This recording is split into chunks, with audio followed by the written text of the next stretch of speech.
Alors que la CEDEAO a officiellement annoncé le lancement de sa monnaie unique, l'ECO, prévue pour 2027, une partie essentielle du bloc ouest africain pousse à se poser des questions. Les pays de l'Alliance des États du Sahel, à savoir le Mali, le Burkina Faso et le Niger, qui ont acté leur retrait de la CEDEAO, sont-ils concernés par ce projet d'intégration monétaire? La Confédération de l'Alliance des États du Sahel, qui regroupe le Burkina Faso, le Mali et le Niger, en se retirant de la CEDEAO, reste quand même membre de l'UEMOA et de l'UMOA, c'est-à-dire que font partie des 8 pays de l'Afrique de l'Ouest qui ont en partage le franc CFA et une banque centrale commune, la Banque centrale des États de l'Afrique de l'Ouest, la BCEAO. Mais maintenant, quelle option s'offre aux pays de l'AES, comme vous le dites? L'option, c'est que chacun des pays peut créer sa monnaie nationale. Les 3 pays peuvent aussi décider de créer une monnaie commune ou unique, où les 3 pays peuvent avoir un arrangement, soit un arrangement avec la CEDEAO, un accord de coopération monétaire, ou réintégrer la CEDEAO.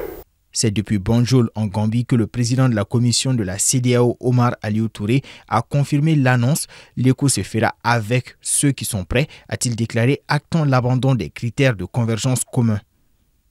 Autrement dit, l'intégration ne sera plus synonyme d'unité parfaite, mais de pragmatisme économique.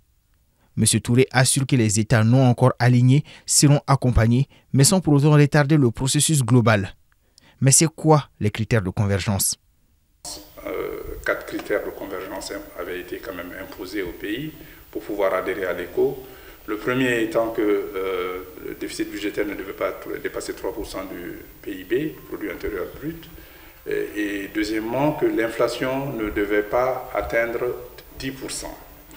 Devait être inférieur à 10%. Et troisièmement, couvrir au moins 3 mois d'importation et finalement que les avances faites par les banques centrales au gouvernement, c'est-à-dire les prêts que les banques centrales font au gouvernement, ne devaient pas dépasser 10% des recettes d'exportation de l'année précédente. Cette décision relance un vieux rêve régional tout en posant de nouvelles lignes de fracture. Dans le sillage des tensions géopolitiques entre l'AES et la CEDEAO, la question monétaire devient aussi un symbole de divergence. Alors que la CEDEAO espère tourner la page du franc CFA, l'AES de son côté garde ses cartes secrètes. 2 visions pour une même ambition, sortir du joug des devises héritées de la colonisation.